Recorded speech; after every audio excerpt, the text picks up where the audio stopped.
Oh, hello and welcome back, and thank you so much for clicking on my video, my fellow chess enthusiast. In today's episode, what I am planning to do is play a game of chess with 0 plus 1, where we start with 3 seconds, and every move we make, we get 1 second increment. I'm simply doing this to show you my chess capabilities when I have no time to think, and then we will play a 10-minute game of chess where I have ample time to think. So without further ado, let's hop into the rigmarole. He can ruin my pawn structure, but he gave up his light square bishop. We're going to defend this square. I think we will just capture. Then we step back defending this pawn. The bishop is being attacked.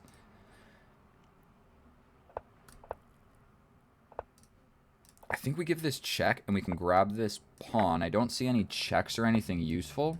Okay, we step back. Now the queen is defended. I'm castling same side because I am straight up a little bit worried about what's going on. That's attacking my pawn, so we'll just push the pawn forward. Okay. No checkmates. We step over.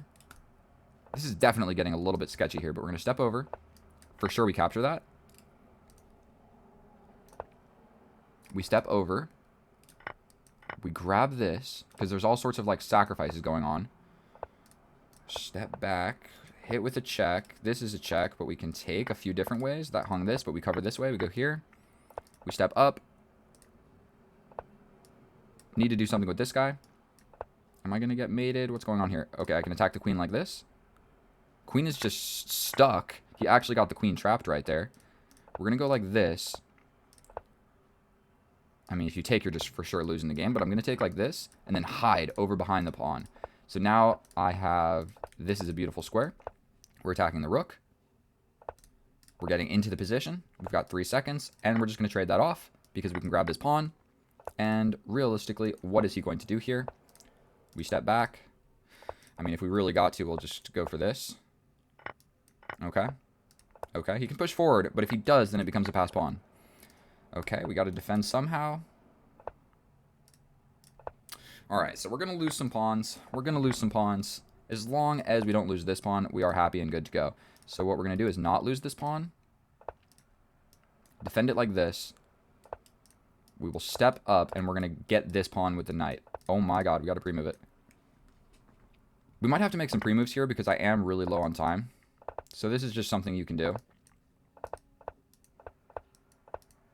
Alright, I've got 7 seconds now. Officially, I will not be stalemating this, but I was low on the clock. So I just made some pre-moves with my knight. This comes with a check, so we're happy. We're going to hide over here.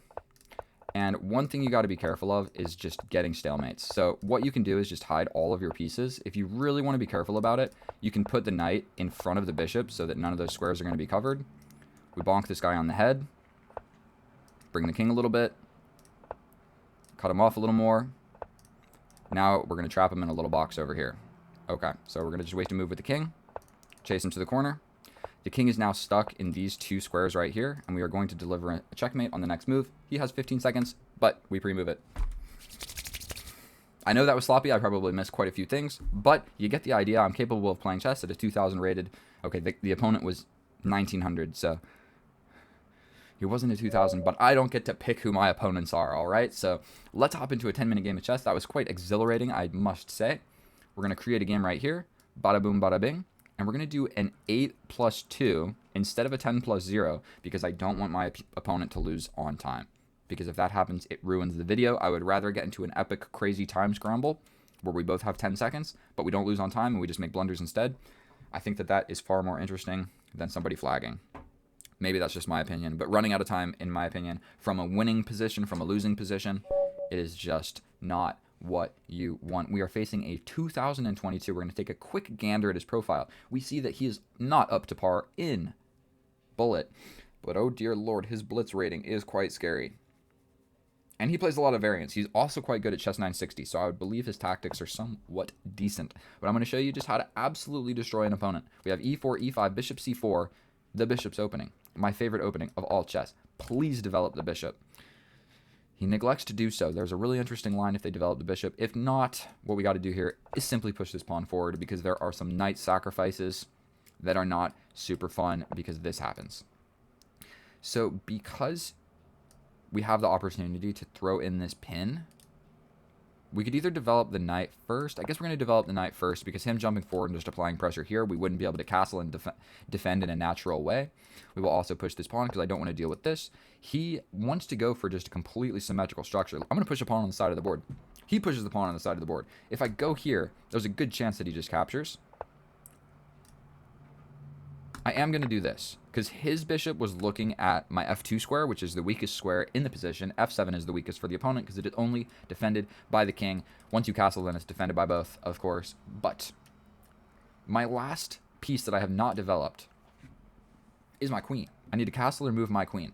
And so I'm having an inkling of what might happen in this game of chess.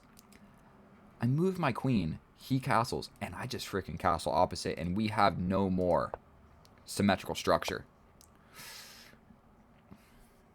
That's definitely a little bit of a kick in the pants, I must admit, because what can happen now is this happens, this happens, this happens. It's an imbalance. Let's do it. This is going to just change the pawn structure. So we're going to go for it. We will then jump forward with the knight. He could pin, but we always get out of it with check. We're going to bring this guy. He can push the pawn, or he can bring the bishop. Either are probably... Oh.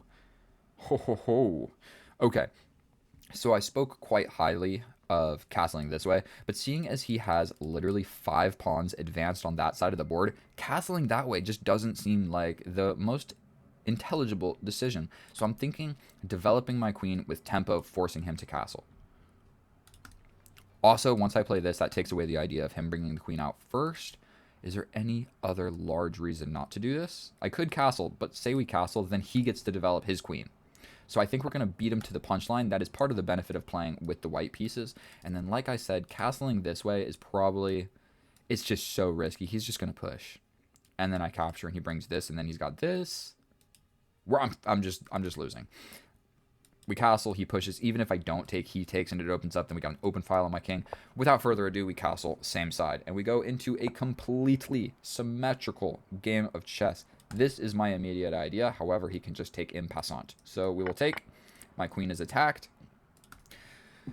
Because he has an open file touching this, I believe stepping back and just kind of guarding everything with my queen is going to make the most amount of sense. Then we're going to make a little bit of a hidey hole. We could push it 2 squares. This is kind of an important moment. And only the queen is defending this. I've also got some coffee. So this is probably one of these moments in this game of chess where it's like, this is completely equal, and if I play this, it's like, white is slightly winning by 0.03. Or if I play this, it's like 0.02. This seems more fun. He pushes and I push. He pushes and I take. No way he ever plays that. But this is just, we're good to go. But what if he brings the queen? That is the real what if. So we might have to play this, to play this, to play this, to then play this. You following me there? Because he can quite quickly bring reinforcements to the party. Probably playing this makes the most amount of sense here. Ooh. Oh, I see. That pawn is no longer being attacked. Infiltration into the enemy's side of the board is not going to work. I can play this. I mean, he's probably going to develop and I just take. In this endgame, my audio's still good? We might just play this. He captures, I capture. Ooh. Yeah, so if I play this, he captures. I have to capture like this, but then he has this pawn push where if I take, his queen gets in. So what if I just scoop my rook over, and if he takes, I bring a frickin' rook? Or we play this, this, this, this, then I bring my rook. Or if you take, I am bringing a rook, and this becomes a weakness. I actually somewhat like this idea, because everything I just explained. Capture, capture, capture, boom, boom, boom, boom, boom. I bring this over. If you capture, my rook's getting in. I mean, you can just trade it off immediately. No, you can't. Okay. We're playing this. I don't see a huge reason not to. He could play something different, like these obscure, strange moves. Or you can trap my escape with a rook. I didn't think about that even briefly, but then my queen is a little bit off sides. little bit off sides. And if he captures, I can just take with queen. That was kind of the original idea. Yes. Okay, we capture. If he takes with the queen, I take, and we... Boom, boom, boom, boom. And then we're fighting over the open file. These two pawns seem weaker than these two pawns, but it's really just about who can get in first. Take. If he takes with the pawn, we play this. He'll probably attack my queen.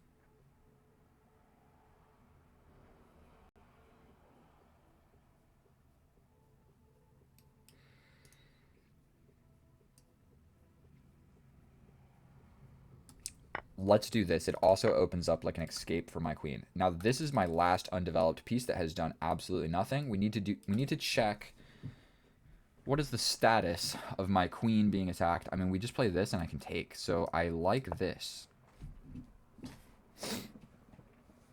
Probably a little bit of rook f5 would make a fair bit of sense.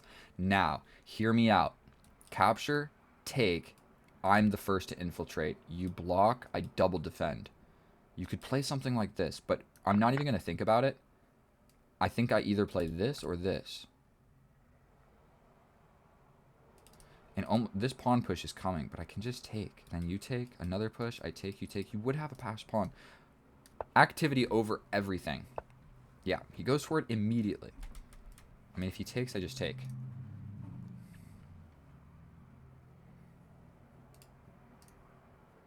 If he pushes, we push forward. Here, here. Okay, we're going to double the rooks. That was the original idea all along. Next idea will probably be like bring my rook active. Then I have two rooks on his side of the board. Okay, we have to take this. He can go for an infiltration. But, ya bozo, I do have this where you have to capture it. Then I capture. You're going to step up. But I occupy the open file. No more thinking. Let's do it. We're in a rook and pawn endgame where he steps up, but I just take the open file. No. He plays this, but I step up. This is the move. And if he comes too far, for one, we can get a little more active. At least we're like occupying the open file. We've got 2 minutes. We're in a rook and pawn endgame. This is a very crucial moment in the game. Very crucial. King activity is everything. This is more or less equal, and then I have this 3-on-2. The kings are on this side of the board. This side is just a 2-on-2. I think bringing my king, that's going to just defend stuff over here. And if I ever attack this, I think we will just play this. He can start pushing these guys, but I just don't believe in it. We can also freeze these guys down, just waste a move. Definitely it's a little bit scary. Okay, we launch forward. You capture, I capture. Your king gets in. I hit you with a check. You're getting back out of there. This is probably just a draw.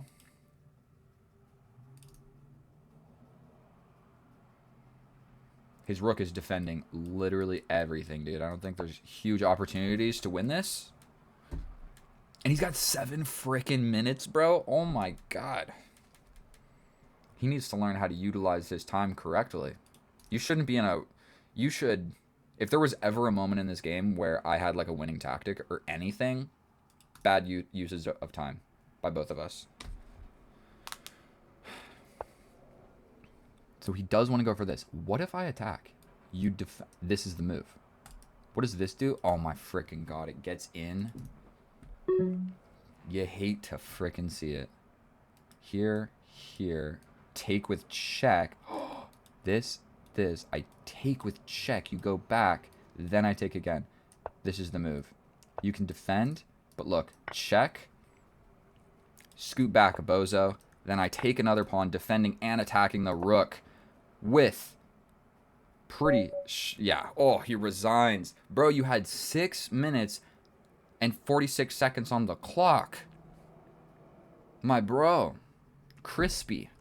That is not what you want to do. How on earth do you play this move with 6 minutes on the clock? I have 46 seconds. Something that potentially could have happened is he was like, oh, my opponent has 46 seconds. I got 6 minutes and 46 seconds. If I play fast, he'll have to play fast and I'll pressure him in the end game. But all he had to do was check my bullet rating and say, God damn, bro, this guy is rated higher in bullet than he is in rapid. I'm not going to try and pressure him in low time situations.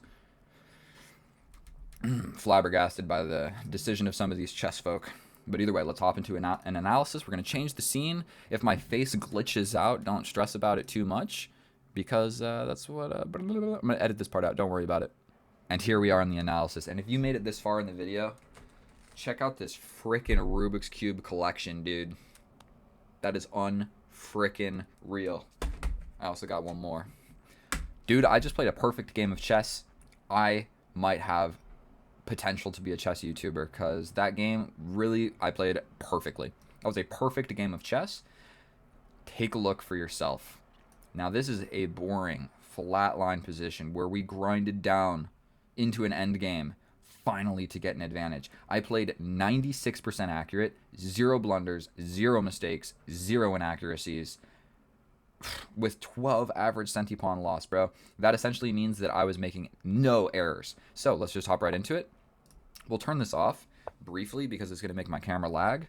Also, if you are impressed by that, you should check out my subscriber rate. Look at that, 2,092. I'm trying to reach 2,100 if you want to help me. I'm trying to create a following and make this chess YouTube channel actually do something. So we have a completely symmetrical structure. One line that I would like to point out to you is the bishop developing. This is what's called the copycat variation, where you develop the queen immediately attacking the pawn that has been left to die by this bishop. Now, in this position, what they need to do is put the bishop back, step over at the king, or push this pawn. But nobody ever does that. They bring the queen where? You coax him. You simply attack. This is the most commonly played move, by the way. You can check it over here in the Lichess database if we step back. Yeah, see this right here? Most commonly played move, and it sucks. You have a 69% win rate with white. You attack the queen, he comes down here, and you just step on over. And long story short, we're not going to go into an incredible amount of detail into this, but you should just know this line, study it yourself. I have other videos on it. It wins me a lot of games of chess. Unfortunately, we don't have that. And in this position, what you need to do is push this pawn, because there is this sacrifice. If you don't push the pawn, say you do something different. Long story short, capture, capture, fork. Okay, where you step back with the bishop, he takes the knight, you take the pawn, and he can launch this forward defended by this bishop, because now this bishop sees this square. None of this happened. We got to push the pawn because we don't want to run into those sacrificing ideas. We get some stuff developed, and we're going to turn this engine back on. Going for the dark square bishop is the best move, but it's equally as important as saving my light square bishop. Okay, so in my head, I said I want to save the light square bishop. I guess the computer is saying save the light square bishop like this, or immediately grasp the dark square bishop. But what if I play this and he plays something like this? I capture first, you capture first, then I capture, then you capture, but then he loses the right to castle at the very end of it. Okay, so that's why. That's why I am ahead in the attack. Okay, he steps back. We simply capture here to put his rook on a strange square. His rook is really not supposed to be on this square. He could have taken with the knight and gone for something like this, or a pawn push here. Whatever. We developed the queen, and I was having ideas of castling opposite, but let's see just how inaccurate all of it was. If I did castle opposite, we jump forward, capture, capture. He launches the pawn. Now let's see how bad it is if I castle opposite. It's playable. It is playable. 0.6. Minus 0.6. It's playable. But this, I'm going to let you know right now, is really freaking scary to play against. None of these, this is not even close, and this is incredibly close. All of this is close. So just castling that way is just not really advisable. I probably would have lost if I did that. So we just trade everything off. Putting the queen here is actually the best move because it's just holding down the fort. It's holding down the fort. It's also applying pressure here. And yeah, you don't want your queen like sliding back like this because then he can get blocked out of the game quite easily. Okay, I was supposed to go for this immediately. What did I not like about this? I didn't like this. That's what I didn't like. And I push this, but can he not? Oh, he can't take. The queen is in the front. I'll take it with my rook. Okay, okay. So I calculated the correct amount of attackers, but not the correct amount. Best move, putting the queen in the enemy's position. Look at this. My queen is like hiding amongst pawns. He's like hiding in the grass, and nobody can see him. We go ahead and capture. Best move. Freaking best move. Best move. Best move. Best move. Best move. Best freaking move. Best move. Best move. Come on, crank up the depth a little bit, bro. You know this is a good idea.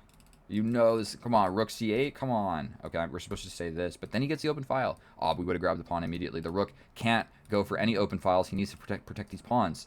Didn't see it. This is literally just as good. Okay, 0.2. I don't want to analyze for too long. Either way, we make a bunch of moves. We get active with the rook. We push a pawn, just locking it down over here. I feel like I've got more options here, but it is still just a draw. He pushes. I push. What is the best move? I always like to crank up this depth just a tad little bit. See that little green line trying to inch on down the board. It takes too long. Okay, we push a pawn. Everything's fine. I'm slightly winning, and this is just a straight up blunder. How are you going to defend these pawns? You're freaking not, because if you step here, you get hit with a fork immediately. So this just straight up wins the pawns. The whole purpose of this rook was boom, boom, boom. Like, I only have one rook. My king is really not getting into, like, attacking any of these three weaknesses. So his rook right here on d6 is perfect because it's just defending everything. And I can't make it move. Even though I have both open files, like, I'm never going to win any of the weaknesses because I need another piece to attack one of the weaknesses, because you have one rook and I have one rook and you have one king and I have one king and your king is, like, more active than mine, I would argue. So we play the best move. Oh my freaking god, we take this with check. This is not hard to calculate. You step in, yes, but mine comes with check. You move, and then I take your second pawn defending this, and then this is just a resignable position. He could have tried to pressure me. I had 49 seconds, so he could have tried to pressure me, but resigning is completely respectable as well. Basically, what I'm going to do here, I was going to play this. Yes, you get the open file, but I'm freaking going to start pushing this pawn. You hit me with a check. I mean, I step up. You hit me with a check. I step up. And, like, yes, you can grab some pawns, but, dude, this guy is going to inch up. Say you get behind it. I step forward to defend. Like, yes, you can even grab this. But, dude, what are you doing about this pawn? Say you attack. I just block. You give me a check. I can step anywhere. And long story short, we just invest in the passed pawn. Who cares about any of these other pawns? This is all I care about at this point. Once you create a passed pawn in a position like this, you just start pushing it. Long story short, forget about everything else. Push your freaking passed pawn and you will win. Because you can lose 9 pawns, but if your pawn makes it across, you get a queen and that's worth 9 points. So you can literally lose 9 pawns as long as you're not losing pawns in a way that lets him promote as well. So, like, one way to calculate this, I'll show you very, very quick. Right now, we've got 1, 2, 3, 4, 5 pawns. I can lose all of those pawns, but if this one makes it, we're up material. So all you have to do is make sure that you can't sacrifice the rook for it at some point. But then it's still even. So just once you have a passed pawn, invest in it. That is all you need to know. Like, you've got a passed pawn. He does not. What is he going to want to try to do is create a passed pawn, but you already have one. So you can make the entire game about stopping this pawn. So, like, just push the passed pawn. Like, 9 times out of 10, just push the passed pawn, forget everything else. Even if it's like your knight and bishop over here and your passed pawn is here, just push it, dude. He takes the knight. Okay, you push the pawn. He takes the bishop. You push the pawn. Just make sure he can't sacrifice for the pawn at the very end of the day. So thank you so much for watching my video. If you learned anything or simply enjoyed hanging out with me, or you like how I play chess, or you want to play chess like me, leave a comment. I probably missed some stuff. I did my best. You know, I'm newish to this YouTube thing, so please subscribe. This is my subscribers right here. I'm going to start trying to post more videos. I love each and every one of you. I'm going to go to the gym. Thank you so much. Get out of here. Bye, and bye-bye.